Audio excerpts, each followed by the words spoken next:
আমার নতুন বিবাহ হয়েছে, কিন্তু আমার স্বামী বিদেশে থাকেন। আমি সবসময় তার কথা ভেবে অস্থির থাকতাম, আর এই অস্থিরতার জন্য রাতে ঘুমও আসত না। একদিন বিশেষভাবে মনটা খুবই অশান্ত হয়ে উঠল, তাই আমার স্বামীর ফোন নম্বরে আমার কিছু ছবি পাঠিয়ে দিলাম। কিন্তু সেই ছবি ভুল করে আমার ভাতিজা কুনালের নম্বরে চলে গেল। ছবি দেখে সে একটু থমকে গেল, আর এরপর সে হঠাৎ আমার ঘরে এসে উপস্থিত হল। তারপর সে আমাকে, বন্ধুরা, আজকের গল্পটা অনেক বেশি স্পেশাল, আশা করছি তোমাদের ভালো লাগবে। গল্পগুলো ভালো লাগলে ভিডিওটি লাইক, শেয়ার এবং চ্যানেলটি সাবস্ক্রাইব করো প্লিজ। রাতে আমার মন আরও অস্থির হয়ে উঠল, তাই আমি আমার স্বামী রাহুলকে ফোন করে জিজ্ঞেস করলাম, কবে আসবে তুমি, কারণ সে অনেক দিন ধরে বিদেশে রয়েছে।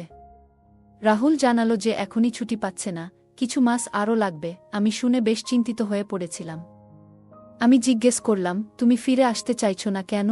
সে বলল, দয়া করে বুঝতে চেষ্টা করো, আমাদের পরিবারের পরিস্থিতি তখনই ভালো হবে যখন আমি কঠোর পরিশ্রম করব। যদি আমি ছুটি নিয়ে আসতে থাকি, তাহলে আমার চাকরি হারানোর সম্ভাবনা রয়েছে। একটু অপেক্ষা করো, আমি খুব শীঘ্রই ফিরে আসব। শুনে আমার মন ভেঙে গেল, কিন্তু আমি তাতেও অটল ছিলাম। সে বলল, কেবল কিছু মাস অপেক্ষা করো। রাহুলের কথা শুনে আমি চুপ হয়ে গেলাম। বিবাহের 1.5 মাস পরই রাহুল দুবাই চলে গিয়েছিল, আর এখন আমাদের বিয়ের 2 বছর হতে চলেছে। আমি অপেক্ষা করতে করতে পাগল হয়ে যাচ্ছিলাম। নতুন বিয়ে উপভোগ করার যে সব স্বপ্ন দেখেছিলাম, সবই ভেঙে গেছে। আমি কত স্বপ্ন দেখেছিলাম যে আমি আমার স্বামীর সঙ্গে বিভিন্ন স্থানে ঘুরব, আমরা একে অপরের সঙ্গে প্রেমের কথা বলবো, আর প্রতিরাতে রাহুলের বাহুডলে কাটাবো। কিন্তু সব স্বপ্ন কাচের মতো ভেঙে চুরমার হয়ে গেছে। রাহুলও তার হতাশার কথা বলতো, সবসময় বলতো যে সে আর থাকতে পারছে না এবং খুব শীঘ্রই বাড়ি ফিরে আসবে। তখন আমার মনে আশা জেগে উঠত যে খুব শীঘ্রই রাহুল ফিরে আসবে। কিন্তু অপেক্ষা করতে করতে 2 বছর পার হয়ে গেল এবং রাহুল এখনও ফিরে আসেনি। সে প্রতিবার নতুন নতুন অজুহাত দেখাতে লাগলো। সে আমাকে সান্ত্বনা দিতে চেষ্টা করত, বলতো, পূজা, বুঝতে চেষ্টা করো। তোমার থেকে এবং পরিবারের সবার থেকে দূরে থাকা আমার জন্য সহজ নয়, কিন্তু যারা বিদেশে থাকে তাদের জন্য আয় রোজগার করাটা সহজ কাজ নয়। যদি ছুটি না পাই, তাহলে কিভাবে আসব? বিয়ের পর থেকেই রাহুলের থেকে দূরে থাকছি। কঠিন হলেও নিজেকে বুঝিয়ে সময় কাটাচ্ছিলাম। কিন্তু যত দিন যাচ্ছিল, আমার জন্য স্বামীর অনুপস্থিতিতে থাকা আরও কষ্টকর হয়ে উঠছিল।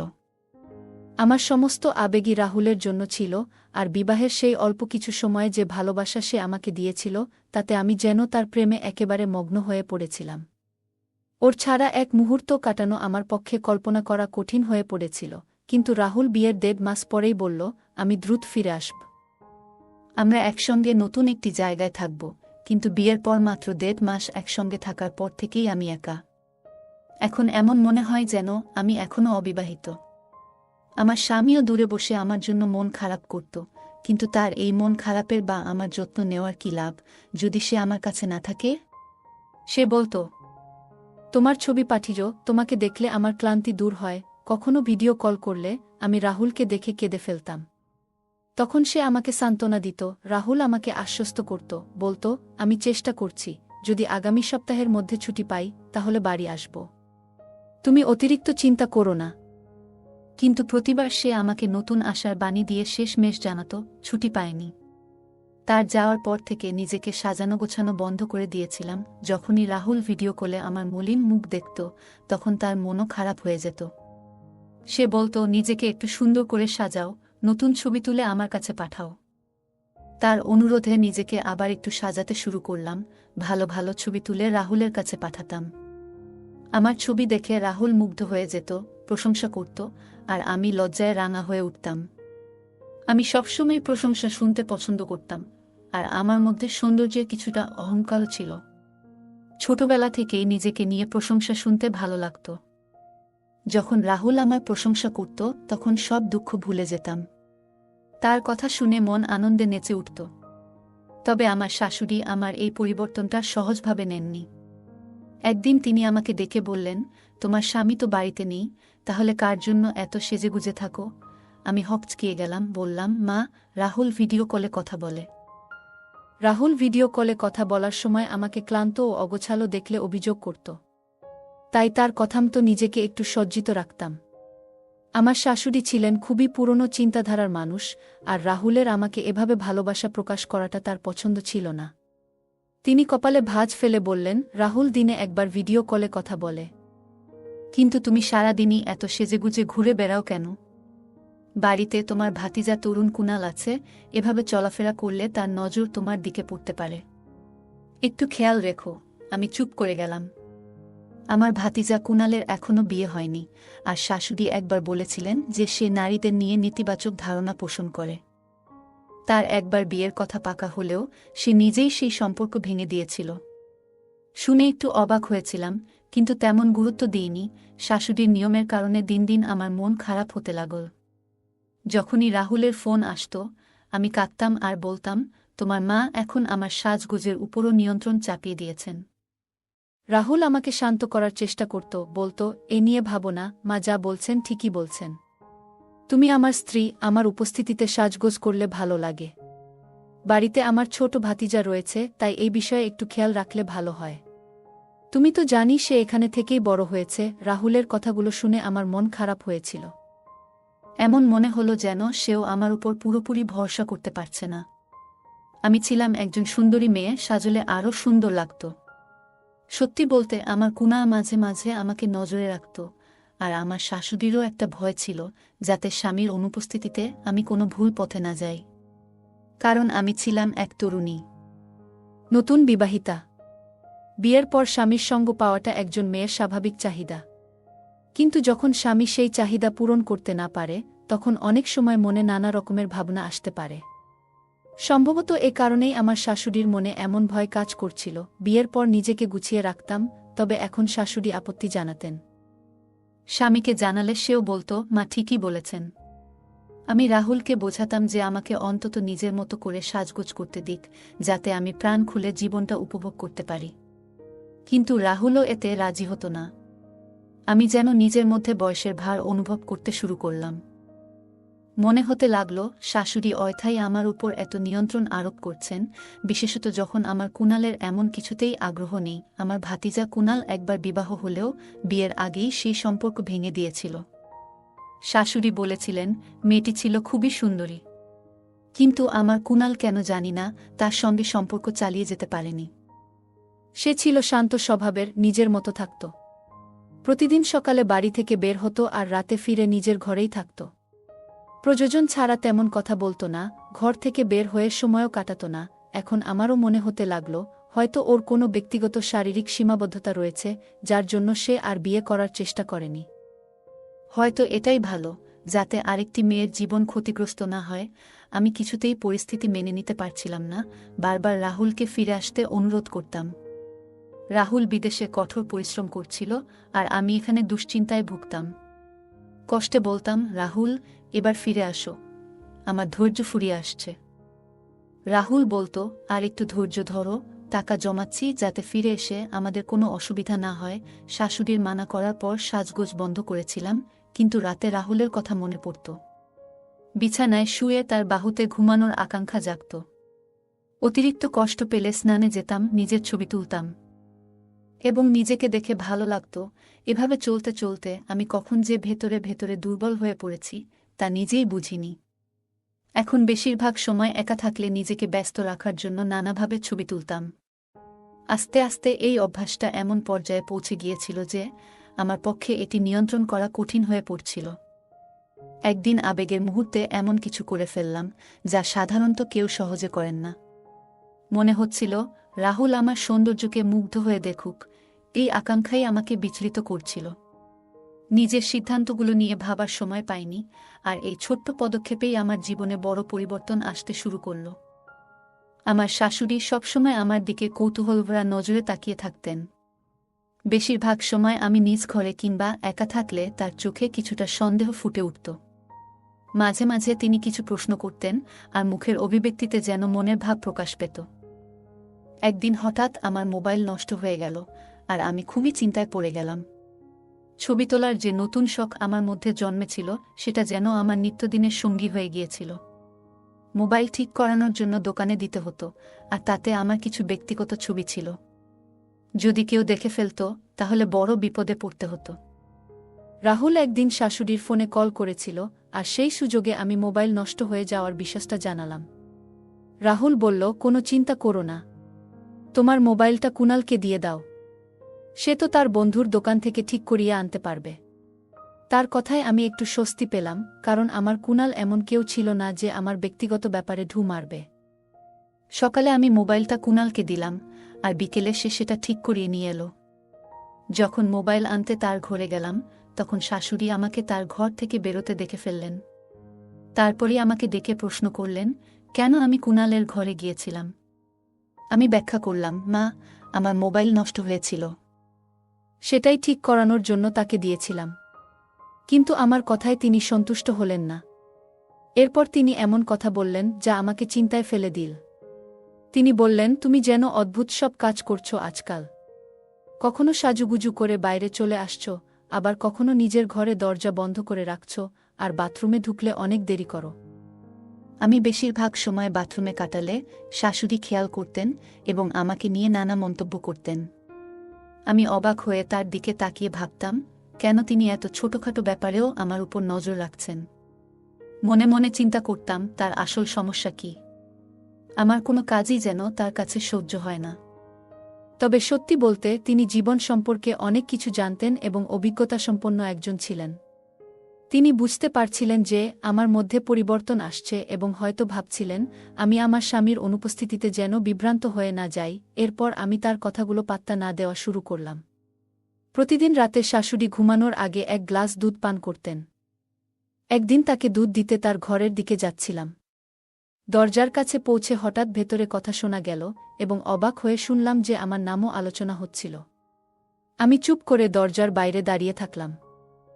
ভেতরে শাশুড়ি আর কুণাল দরজা বন্ধ করে গোপনে কথা বলছিলেন, আর তাদের কথাগুলো শুনে আমি স্তব্ধ হয়ে গেলাম। মনে হচ্ছিল তাদের কথাগুলো ভীষণ বিস্ময়কর ও অপ্রত্যাশিত ছিল। কিছুক্ষণের জন্য আমার ইচ্ছে হলো ভেতরে ঢুকে কথা বলি, তবে মিথ্যে ঝামেলা বাড়াতে চাইনি। আমি খুব চিন্তিত হয়ে নিজের ঘরে এসে মাথা ধরে বসে পড়লাম। এইসব ভাবতে ভাবতেই পাগল হয়ে যাচ্ছিলাম। আমি সবসময় আমার কুণালকে সোজাসাপটা একজন মানুষ মনে করতাম, কিন্তু আমি জানতাম না তার মধ্যে এমন কিছু ভাবনা থাকতে পারে। লজ্জায় আমার অবস্থা খারাপ হয়ে যাচ্ছিল, স্বামীকে এসব জানাতে লজ্জা লাগছিল, রাতটা পুরোপুরি টেনশনে কেটেছিল। ঘুম না আসায় মোবাইলটা হাতে নিয়ে নিজের একটা ছবি দেখতে লাগলাম। মনে হঠাৎ খেয়াল এলো, এই ছবিটা আমার স্বামীকে পাঠাই। পরের মুহূর্তেই একটা সুন্দর আমার স্বামী রাহুলের নম্বরে পাঠিয়ে দিলাম। কিন্তু পরক্ষণেই বুক ধক করে উঠল, কারণ ভুলবশত ছবিটা আমার ভাতিজা কুণালের নম্বরে পাঠিয়ে ফেলেছিলাম। সময় দেখলাম রাত তখন 2টা। ভাবলাম এই সময় নিশ্চয়ই আমার কুণাল ঘুমিয়ে আছে, কিন্তু সকাল পর্যন্ত অপেক্ষা করতে পারব না। যদি সে জেগে ওঠে আর ছবিটা দেখে ফেলে, তবে তার সামনে চোখ তুলতে পারব না। ছবি এমন কিছু ছিল না যা অন্য কেউ দেখলে ভালো লাগত। আমার কিছুই বুঝে উঠতে পারছিলাম না কি করব। ঘরে পায়চারি করতে লাগলাম, চিন্তা করতে করতে মাথা কাজ করা বন্ধ করে দিচ্ছিল। আমার মনে তখন একটাই ভয়, যদি সেই ছবিটা আমার কুণালের ফোনে থেকে যায়, তবে একেবারে অপ্রস্তুত পরিস্থিতি তৈরি হবে। যদিও নিজের ফোন থেকে আমি ছবিটা ডিলিট করে দিয়েছিলাম, কিন্তু এই প্রযুক্তির যুগে ডিলিট করা ছবি আবারও দেখা যেতে পারে। ভাবলাম কুণালের ঘরে গিয়ে সরাসরি তার ফোন থেকে ছবিটা মুছে ফেলা যায় কিনা। তবে এমন কিছু করলে হয়তো সে আমাকে ভুলভাবে দেখবে। তবু সাহস করে ঘর থেকে বাইরে তাকালাম। পুরো বাড়িতে তখন এক অদ্ভুত নিস্তব্ধতা। সবাই নিজ নিজ ঘরে নিশ্চিন্তে ঘুমিয়ে আছে, আর আমার মন পুরোপুরি অশান্ত। কুণালের ফোন থেকে ছবি ডিলিট না করা পর্যন্ত যেন মনে শান্তি পাচ্ছিলাম না। অবশেষে ধীরে ধীরে পায়ে হেঁটে কুণালের ঘরের দিকে এগোলাম। বুকটা ভয় আর উৎকণ্ঠায় জোরে জোরে ধুকপুক করছিল। যদি শাশুড়ি বা শ্বশুর আমাকে এভাবে দেখে ফেলে, তাহলে সন্দেহ করবে। নিঃশব্দে পা ফেলে কুণালের ঘরের দরজার কাছে পৌঁছলাম। ঘরটা ছিল অন্ধকার। কুণাল নিশ্চিন্তে বিছানায় ঘুমিয়ে আছে। আমি আস্তে আস্তে পায়ের শব্দ না করে বিছানার পাশে গিয়ে দাঁড়ালাম। ভাগ্যক্রমে তার মোবাইলটা হাতের কাছে ছিল। হাতে নিয়ে দেখলাম ফোনে ফিঙ্গারপ্রিন্ট লক দেওয়া। তখন হঠাৎ কুণালের দিকে তাকিয়ে কি করব তা ভেবে অবাক হয়ে দাঁড়িয়ে রইলাম। আমি ভেবেছিলাম একটু চেষ্টা করলে হয়তো কুণালের ফোনের লকটা খুলতে পারব। গভীর ঘুমে থাকা কুণালের আঙুলটা ফোনের স্ক্রিনে লাগাতেই সঙ্গে সঙ্গে লক খুলে গেল। দ্রুত ছবি মুছে ফেলার জন্য ফোনের গ্যালারি খুললাম। কিন্তু গ্যালারি খুলতেই আমার মাথায় যেন বজ্রপাত হল। কারণ সেখানে শুধু ওই একটি ছবি নয়, আরও অনেকগুলো ছবি এবং ভিডিও ছিল যা দেখে আমি হতবাক হয়ে গেলাম। এসব ছবিগুলো এমন ছিল যা আমি ব্যক্তিগত সময়েই তুলেছিলাম, যেগুলো কেউ দেখবে বলে কখনো ভাবতেও পারতাম না। আমি বিস্ময়ে ভরা চোখে কুণালের ফোনের দিকে তাকিয়ে রইলাম, আর আমার হাত কাঁপতে লাগল। মুহূর্তেই বুঝে গেলাম যে কিভাবে আমার কুণাল এসব ছবি তার ফোনে পেয়েছে। আমার গোপনীয়তা এভাবে ভেঙে যাওয়ায় মনে হচ্ছিল পায়ের তলায় মাটি সরে গেছে। আমি তো কুণালের ঘরে শুধু নিজের ছবি মুছে ফেলার জন্যই গিয়েছিলাম, কারণ ভেবেছিলাম যে সে এসব বিষয়ে আগ্রহী নয়। কিন্তু আসলে তার ফোনে আমার অনেক ব্যক্তিগত ছবি জমা ছিল।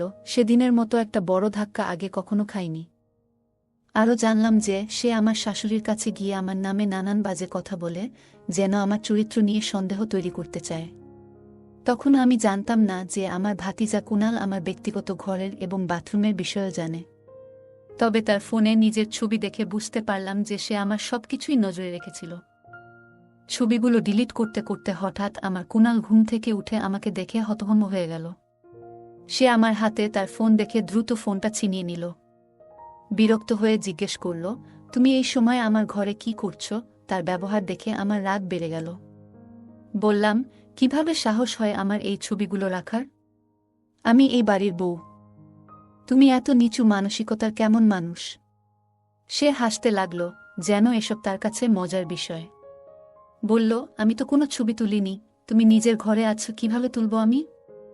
এ কথা শুনে আমি হতভম্ব হয়ে গেলাম, আর তার আসল উদ্দেশ্য তখন পুরোপুরি পরিষ্কার হয়ে গেল। কুণালের মিথ্যে কথা শুনে আমার রাগ আরও বেড়ে গেল। সে বলল, এই ছবিগুলো তুমি নিজেই তুলে আমাকে দিয়েছ। আমি রেগে বললাম, কিভাবে ভাবছ আমি এমন ছবি তোমাকে পাঠাবো? এরপর বললাম, যা হয়েছে হয়েছে, সব ছবি মুছে ফেলো, নইলে আমি সব বলবো। কিন্তু কুণাল নির্বিকারভাবে পানি খেতে লাগল। তার এই আচরণে আমার রাগ আরও বাড়ল। আমি জোর দিয়ে বললাম, এখনই আমার সামনে সব ছবি ডিলিট করো। কিন্তু কুণাল বলল, এই ছবিগুলো মুছব না। তোমার স্বামীকে সব বলবো যে তুমি বিশ্বস্ত নও। সে আমাকে ভয় দেখিয়ে বসে রইল। আমি পাল্টা বললাম, আমার স্বামী সব জানে, এই ছবিগুলো আমি নিজের জন্য তুলেছিলাম। কুণাল মুচকি হেসে বলল, তবে এই ছবিগুলো আমার কাছে এলো কিভাবে? সে দেখালো, যখন আমার ফোন ঠিক করছিল তখন ছবিগুলো পেয়েছে। আমি বুঝলাম এই পরিস্থিতিতে আমার স্বামীও হয়তো বিশ্বাস করত না, আর শাশুড়িও আমাকে ভুল বুঝে বসেছিলেন। চোখে জল ফেলতে লাগলাম। কুণালকে অনুরোধ করলাম যেন ছবিগুলো মুছে ফেলে। বললাম, তুমি যা চাইবে তাই দেব, কেবল আমার ছবি ডিলিট করে দাও। কিন্তু সে বলল, আমার কিছুই চাই না, এখনই আমার ঘর থেকে বেরিয়ে যাও। সে আমাকে জোর করে ঘর থেকে ঠেলে বের করে দিল, আর আমি কান্নায় ভেঙে পড়লাম। আমার তখন মাথা কাজ করছিল না, শুধুই মনে হচ্ছিল যে কোনো মূল্যে এই ছবি মুছে ফেলতে হবে। যদি সে আরও কিছু দাবি করে, এমনকি অসম্ভব কিছু চায়, তাও আমি হয়তো মেনে নিতাম। কারণ আমার এই গোপন বিষয়টি স্বামীর কাছে গেলে সে আমাকে ছেড়ে দিটায়, এমন আশঙ্কাই ছিল সবচেয়ে বড় ভয়। তাই নিজের আত্মমর্যাদা ভুলে তার সব কথা মেনে নিতে প্রস্তুত ছিলাম। কিন্তু কুণাল আমাকে ঠেলে বের করে দেওয়ায় বুঝলাম, হয়তো তার আগ্রহ এসব বিষয়ে নেই। সত্যি যদি থাকত, তবে এই সুযোগটা সে হাতছাড়া করত না। আমি ঘরে ফিরে কান্নায় ভেঙে পড়লাম। অনেকবার চেষ্টা করেছি যে কুণালের ফোন থেকে ছবিগুলো মুছে দিই, কিন্তু সে আমাকে সেই সুযোগটাই দেয়নি। সারাক্ষণ তার আশেপাশে ঘোরাঘুরি করে অনুরোধ করেছি ছবিগুলো ডিলিট করার জন্য, কিন্তু প্রতিবারই সে অস্বীকার করত এবং রাগের সঙ্গে আমাকে ঘর থেকে বের করে দিত। রাহুল যখন ফোন করত, আমি উদাসীনভাবে কথা বলতাম। সে বারবার জানতে চাইত, তোমার কি হয়েছে, কিন্তু এসব কিভাবে তাকে বলতাম। একদিন সিদ্ধান্ত নিলাম, সত্যিটা রাহুলকে জানাবো। ভয়ে বেঁচে থাকা আর সম্ভব না। যদি আমি নিজে না বলি, কুণাল একদিন সব ফাঁস করবেই। ভয়ে ভয়ে রাহুলকে বললাম, রাহুল, আমি ফোনে কিছু ছবি তুলেছিলাম।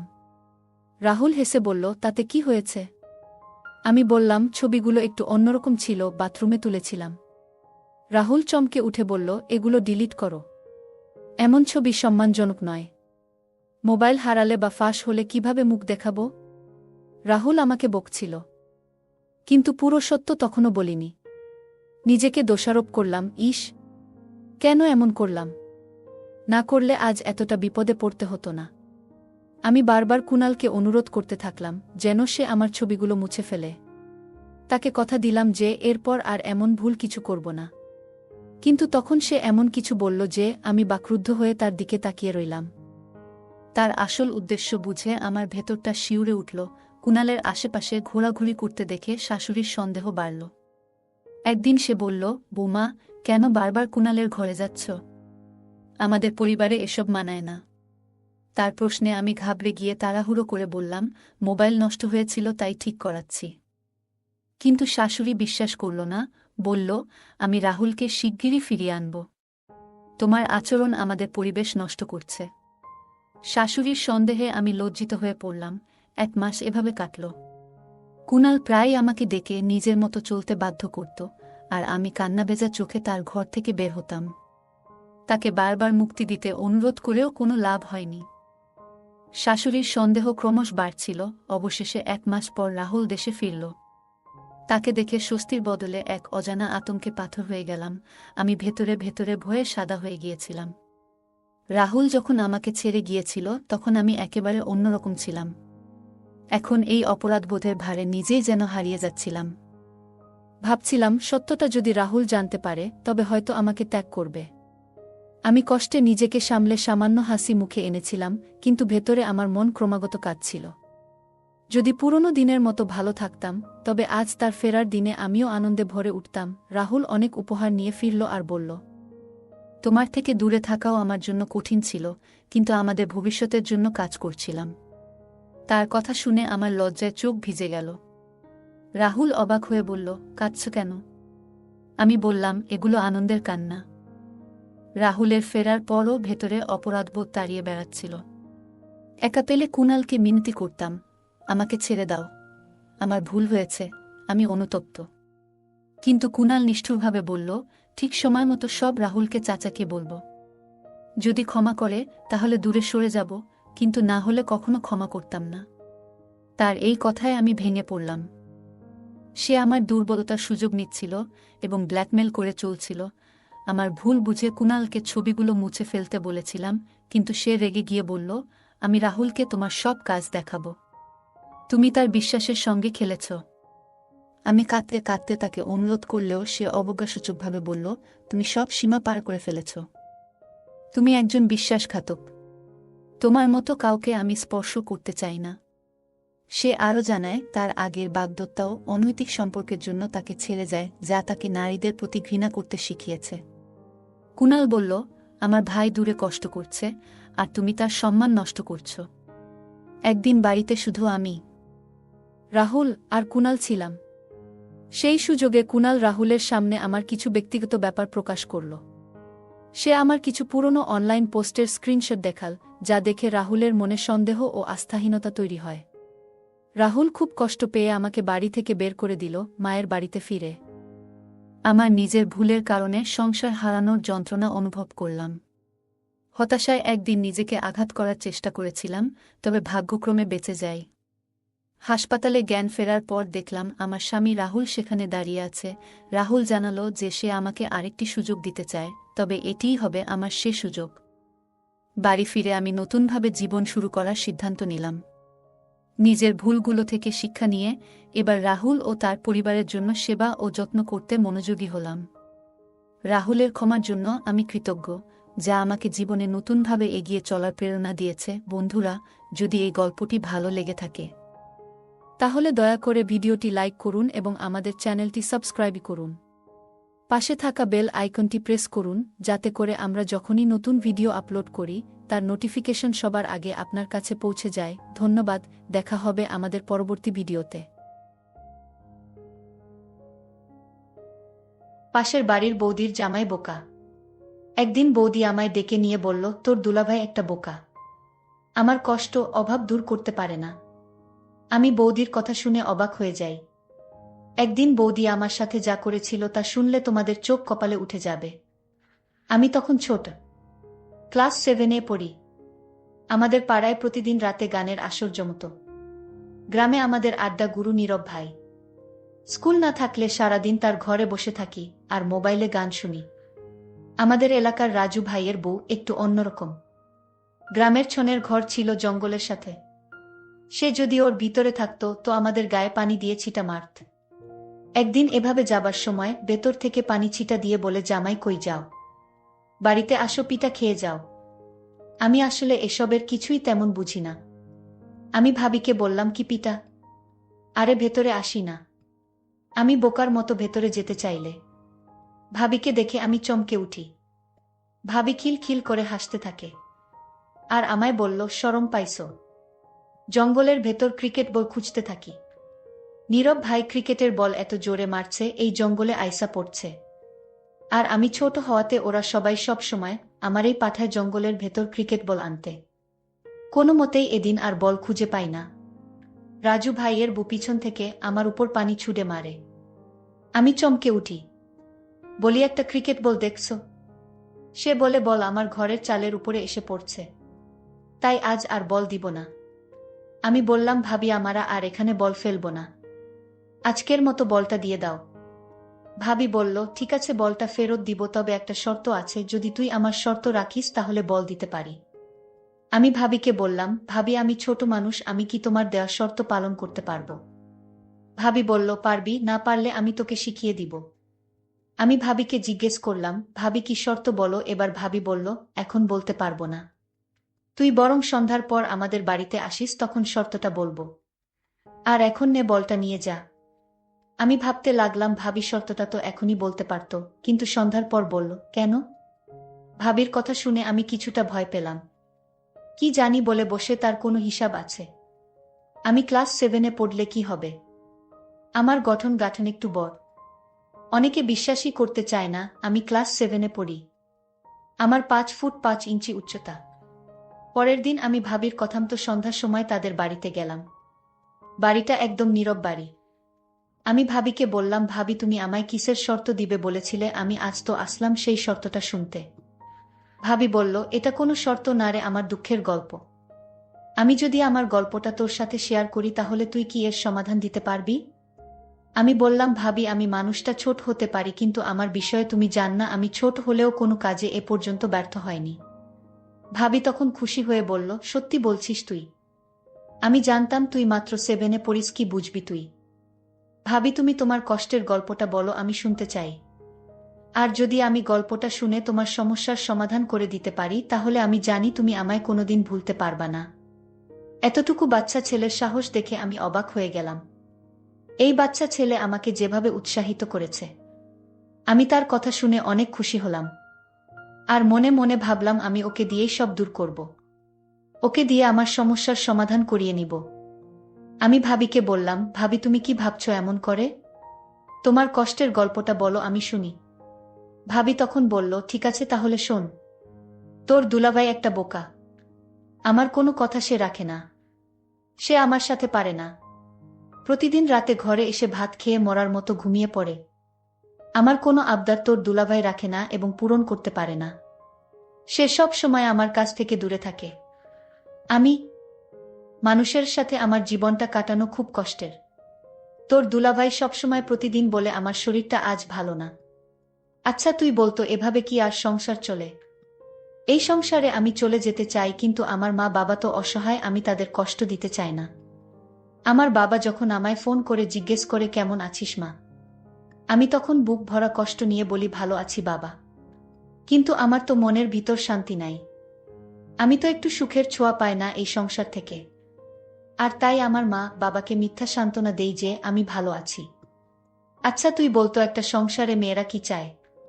এই সংসারে আমি বেঁচে থেকেও যেন মরে আছি। তোর দুলাভাইরে কত করে বললাম, কবিরাজ দেখাও, সে আমার কোনো কথাই কানে নেয় না। সে তার নিজের ইচ্ছামতো চলাফেরা করে। আমার ভালো মন্দ কোনো খোঁজ খবর রাখে না। ভাবির কথা আমি খুব মনোযোগ সহকারে শুনছিলাম। ভাবির কথাগুলো শুনে আমি বুঝতে পারলাম ভাবি কিসের অভাব বোধ করছে। ভাবি আমাকে আরো বলল, তোর দুলাভাই সারাদিন বোকার মতো ঘোরাফেরা করে। অনেকদিন যাবত আমি ভালো খাবার খেতে পারছি না। ভাবির এই কথাটা শুনে আমার খুব কষ্ট হলো। ভাবি দেখতে অনেক সুন্দরী। এরকম বোকা একটা জামাই ভাবির কপালে জুটল। যাই হোক, আমি ভাবির সমস্ত কথা শুনে বুঝতে পারলাম ভাবি এই সংসারে সুখে নেই, বরং সুখের অভিনয় করে যাচ্ছে তার মা বাবাকে খুশি করার জন্য। আমি ভাবিকে বললাম, ভাবি তুমি কোনো চিন্তা করো না, আমি তোমার সকল সমস্যার সমাধান করে ফেলব। তুমি আমার প্রতি আস্থা রাখো। ভাবি আমার কথা শুনে বলল, তুই ছোট মানুষ, তুই কি বুঝবি আমার কষ্ট? তাও তোকে বললাম, কারণ আমি এমন কপাল নিয়ে জন্ম নিলাম, আমার কষ্টের কথা কাউকে বলতে পারিনি। আজ তোকে বললাম। আমি বললাম, ভাবি তুমি যখন আমার কাছে তোমার কষ্টের কথা বলেছ, আমি পারি আর না পারি চেষ্টা তো করে দেখতে পারি। ভাবি খুশি হয়ে বলল, তোর আর কিছু করা লাগবে না। তোর মুখের কথা শুনেই আমার মনটা শান্ত হয়ে গেল। আমিও ভাবির কথা শুনে আমি ভাবিকে বললাম, ভাবি তুমি কোনো চিন্তা করো না, আমি তোমার সুখের ব্যবস্থা করছি। তুমি শুধু আমার কথা রেখো, যখন যা বলবো তখন তোমার তাই করতে হবে। আমি ভাবিকে বললাম, ভাবি তুমি একটু অপেক্ষা করো, আমি আমার বাড়ি থেকে আসছি।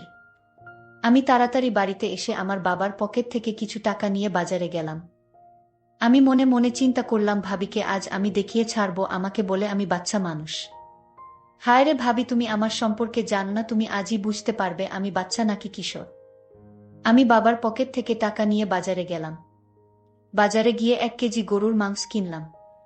আলু, পেঁয়াজ, রসুন, ভাবির জন্য সাবান, ফেস ওয়াশ, মুখের ক্রিম, হাতের ছুরি ইত্যাদি কিনে ভাবির বাসায় নিয়ে গেলাম। ভাবি আমার হাতে বাজার দেখে অবাক হয়ে গেল।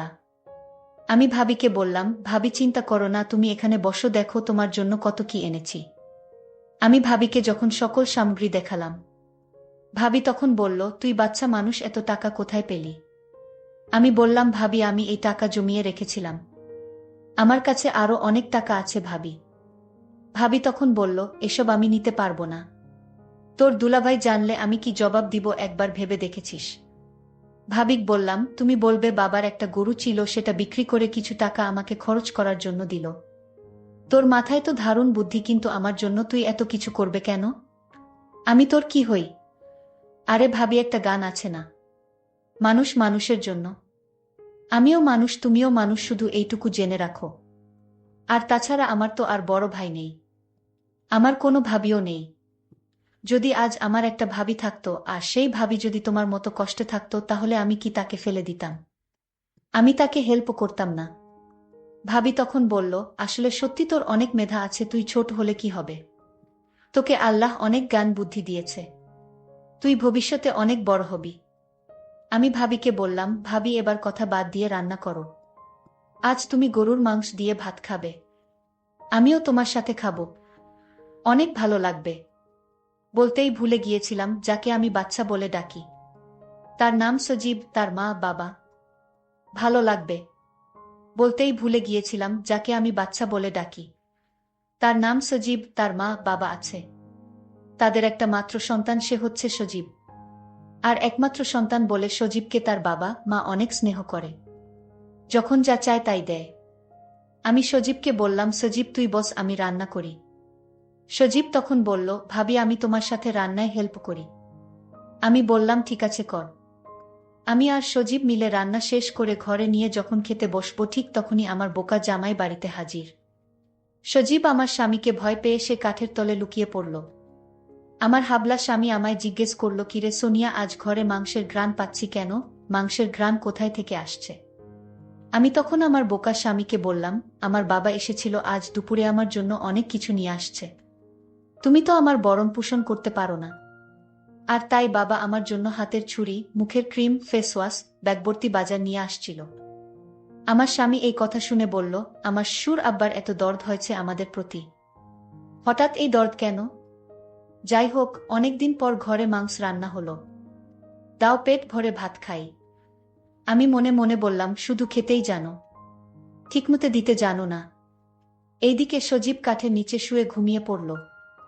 আমি আমার স্বামীর জন্য ভাত আর মাংস নিয়ে তার কাছে গেলাম, তাকে খেতে দিলাম।